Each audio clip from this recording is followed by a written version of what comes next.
Almost every NFT project is getting wrecked this week. So the question on everyone's mind is, have we entered another bear market, or is something else going on? Hey guys, so what I think is actually happening is the liquidate everything for Yuga Labs sale. This week has had a lot of major updates, which I'm gonna go through the entire video.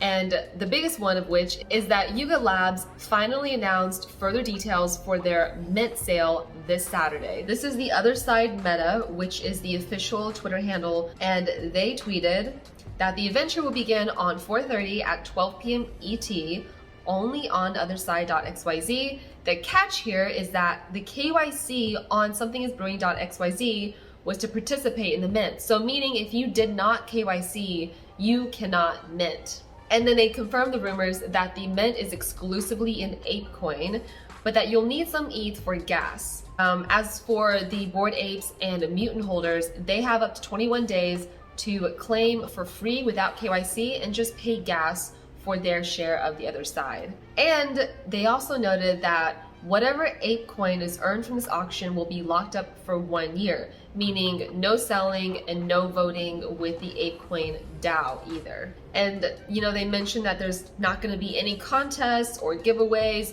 no surprise or early drops, and it's only going to happen on April 30th. This is really important because earlier this month, the Bored Ape Instagram was hacked, leading to almost $4 million worth of NFTs being stolen. So once again, a reminder to close your DMs on Discord and to never click on anything that looks suspicious, and don't, especially things that are like a stealth drop or surprise sale or any sort of tags on Twitter. Those are usually 99.9% scams. This, of course, caused Ape to pump since the announcement on April 25th. So I wrote that considering the amount of free Ape airdropped to holders previously, I wonder how many people have both KYC and enough Ape to mint.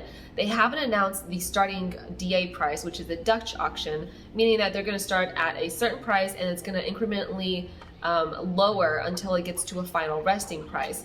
I think that depending on where it starts, this will most likely mint out at the starting price, unless it's something crazy like 10,000 ApeCoins. So I think that for a little bit, some people took profit as they realized that they did not have the KYC wallet and they were hodling ApeCoin kind of for nothing. But since those people have been shaken out, ApeCoin has continued to pump, and I think we're gonna see it pump until post-mint, to where people will probably dump after they've minted. We don't know how many people KYC'd, which is know your customer, meaning you had to submit verification, confirming your identity, and I think this was an anti-bot measure. But since we don't know how many people are competing, it's hard to gauge the supply and demand ratio right now. It'll probably go down one of two ways.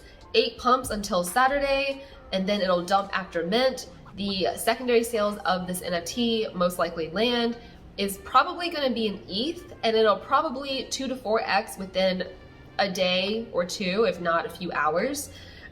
This success will make people even more competitive for the second land drop later this year, if that is what this drop is. The second way it could go down is that Ape dumps a little as people who didn't KYC take profit, and then the mint price is maybe too high and it doesn't instantly sell out, and then secondary dips a little bit with too much of a supply shock. Because remember, no other PFP project has ever dropped a supply this big all at once before. And the second drop, if this is the land sale, kind of hinges on the success of this first drop. Now, which one do I think is gonna happen? Probably the first scenario.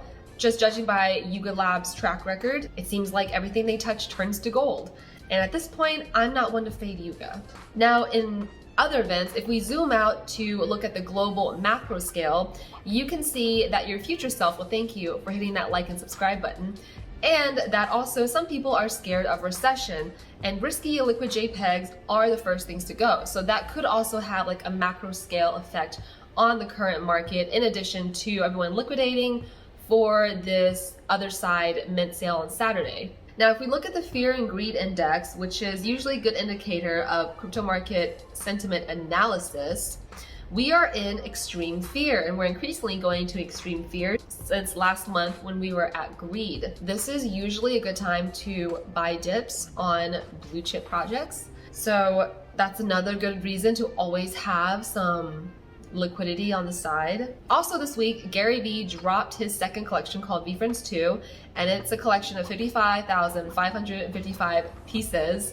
The floor has been consolidating as we wait to see what utility Gary Vee is going to infuse this collection with. I think he has a bigger plan up his sleeve for this utility, just like he did with book games. So I think we're going to see a similar play here. The other thing that happened was that OpenSea acquired Gem, the leading NFT marketplace, and the terms of the deal were not disclosed. Gem is a place that offers NFT related services, including analytics tools, rarity rankings, and bundled purchasing, so you can save on Ethereum gas fees. OpenSea says it's going to integrate the best of Gem's features and that they are going to operate Gem as a standalone product and brand following the acquisition.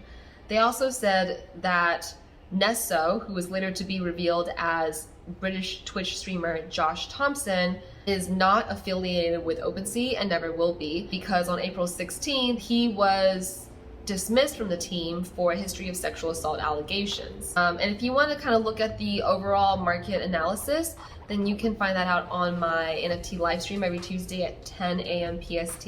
The last one is in this video here. And then some of the more hype drops that are going to be upcoming that may help us boost the whole NFT market, along with the other side drop, of course. A few ones that I want to touch on are 1-1s, which is by Migrating Lines artist. This artist sells up to 9 ETH on their 1-of-1 pieces on Foundation. So this has been majorly hyped. They've been building for months and doing a lot of notable collaborations with other major projects such as Cool Cats. Another project that has been very hyped for quite a while is Phantom Network. This one joined November of last year, and they've been doing a lot of major partnerships with other projects such as Antonym, Kaiju Kings, Genesis Senshi. This one I think is going to be very hard to get into because of all the hype, but we'll see how it does in the secondary market. Judging by the looks of it, it's got that anime meta combined with the gaming meta. And the other meta that I've noticed recently is the Alpha Group meta. It's this new meta of Alpha Group passives where you buy an NFT in order to gain access to an exclusive group that offer whitelist, early alpha, and other hyped drops. A lot of similar projects are projects like Zeta, Saga, and Flipper.